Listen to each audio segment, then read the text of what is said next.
Hi, I'm Siddharth Paul and welcome to my podcast. Story of Dr. Ajay: How a short visit to Dubai became a lifelong stay and a career. To tell you about this story, I have to take you 10 years back. So it was 2014 and I got a call from one of my friends. He's a top surgeon of India and his name is Dr. Ajay, and he says that he had planned to visit Dubai with his family for a vacation, and it would be amazing to meet me during his visit. I jumped on the opportunity because I knew he's a top doctor there and he's a good friend over and all. So during his visit, maybe the second day, I visited his hotel and we spoke about his desert safari, which every tourist does in Dubai. And while we were talking and knowing more about what they were exploring in the city, I offered them that it would be a pleasure that I show them the city from my perspective. In fact, I believe that every city, every town can be different from a different person's perspective. And since I literally grew up in Dubai, almost 20 years here, so as agreed, he says that they will be seeing the Gold Souk and other places in the next day. And day after, he gave me the opportunity to take him around, and it was a pleasure because we caught up on all old things and about the Dubai market and everything about business and even family. While driving through Jumeirah and Al Wasl Road, he was amazed seeing the number of clinics, and like everybody else, he asked me that are they all doing well. So I know the amount of rent people pay to have a business on those roads. And I said, well, they have to be doing well to be staying here or staying in these premises. And we laughed over it. And then we enjoyed the city. I showed him the iconic Burj Al Arab, the Palm Islands, Burj Khalifa. And I could see how awestruck they were while they were seeing this beautiful city. And by the time I dropped them, he says that, I believe that we are blessed to be staying in an age where we can see so much of abundance and so much of uh, aristocracy in a city. So I could see that his eyes, I could see that spark in his eyes that he really loved the city. And nevertheless, I was very used to it because, being in Dubai, you literally become like a tourist guide because whoever comes here, they give you a call and they say we'll be visiting the city, and yeah, you end up showing them the whole city. But of course, it's a pleasure because if you like the people, you like to spend time with them, and that's the best way to enjoy with them because I also love the city. So time passed by, and a week passed, and I got an email how grateful they were for the time they spent with me.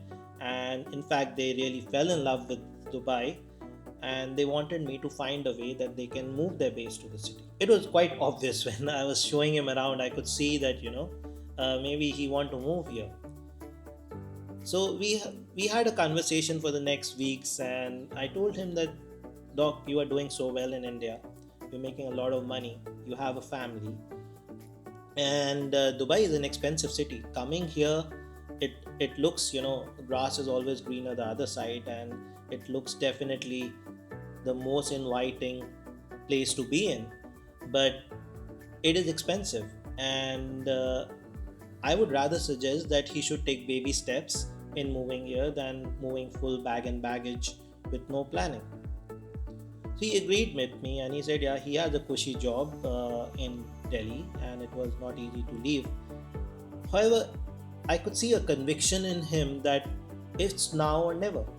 And I personally feel that all successful people have that push in them that they can take decisions. And he says, I'm in the right space of my life where my children are just ready to get settled, they have finished their education, and I want to spend rest of my life not struggling, but in a more peaceful, healthy environment, less polluted, where he can drive some good cars and stay in a villa, or have the most luxurious life one can talk about. And I was totally aligned with him because I feel people who live in India, they're used to this comfort level, and anywhere in the Western world, it's very difficult to get the same level of comfort, even if you have all the money on earth, and that you can only get in Dubai. So we thought, let's work on a strategy where I can help him get connected with some doctors, and maybe we can find a way and things might fall in place. Dr. Ajay, I think, literally manifested moving to Dubai. He was so convinced that he will be here that things unfolded on its own. So I was with another doctor friend of mine who has a polyclinic running for maybe 25 30 years in Dubai, and he offered me that, Siddharth, let's open some aesthetic division together. And I have been in this business for almost 20 years, where I've run aesthetic clinics, set up branches, such work with chains of clinics, and I was very excited about this opportunity as well. So I said, why not? And for this, we needed a plastic surgeon on board, and it just struck to my mind that why not bring in Dr. Ajay on board? And as if everything fell in place one after the other, and I told Dr. Ajay, he said, of course, I can't move here immediately, but if you have patience, I can visit regularly. And he had the right qualification. We applied for his license, he got an interview, and in no time, within a month, he got his license. Like, everything happened 1 2 3 4 in one go. So he was so positive. One thing I can say, he was so passionate about coming here, and he literally made it happen. And of course, I was there with him. We were a team, and we started doing surgeries. He visited, in July, and by September, he was coming on regular visits to Dubai, where every visit he was taking 20 to 30,000 dirhams because there was regular work. So it was very fascinating how things unfolded at that time. And as things start moving and he started realizing the market in Dubai, he started getting offers from everywhere. And in 1 year, I was setting up a new clinic who needed a top surgeon full time. And I again offered Dr. Ajay that, would you like to consider it? And he was very optimistic, positive always for new things.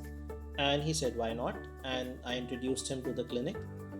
And immediately, from 10 to 20,000, 20 to 30,000 a month, he bagged a salary of 60 to 70,000 with that clinic. And they offered him that, he can take his time, that he can come initially once or twice a month. And as things start rolling, he can be there full time. So from a holiday to surgery based visit, it became to a particularly 1 or twice a month visit. And as things happened, he was doing well, and he told me that, things are working well with this clinic, and I'm working towards getting a consultant license. So, the ambition and the fire was there within him. I could just be a partner to him in making things happen with him, or execute what he wanted. These things inspire me because, at this time, he would be a retired person if he wanted. But starting all over again in a new country, and the passion and the positivity maybe unfolded everything for him further on. So then, before we knew, he got a consultant license, and then he said, let's get a license in Abu Dhabi. So we got him a license in Abu Dhabi, and again it was very smooth, everything happened. And there again he bagged a job of 40-50,000 dirhams a month. And now he was making more money than he was making in India. So being a top surgeon there, he was getting the similar salary, and he was still making, just visiting here, the same kind of money.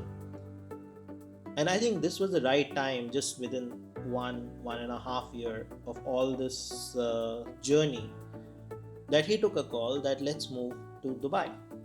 And why not? If he's making more than 100,000 dirhams a month and his children are settled, and why not? So, and he moved here. So that what fascinates me about this story, that it all started from a discussion. It just started from a visit. But what makes things happen is action. Dr. Ajay took action. And I would like to summarize the story that most of us are not able to make things happen because we just keep thinking we'll do it, and perhaps there is no action to it. But if you believe and if you have conviction, you are positive, things will work out your way if you take action. The first thing is to take action. Thank you for listening to this story of Dr. Ajay. I'll keep bringing different case studies of different customers, different clients, different friends, and tell you so you might be inspired in one of my podcasts. Thank you.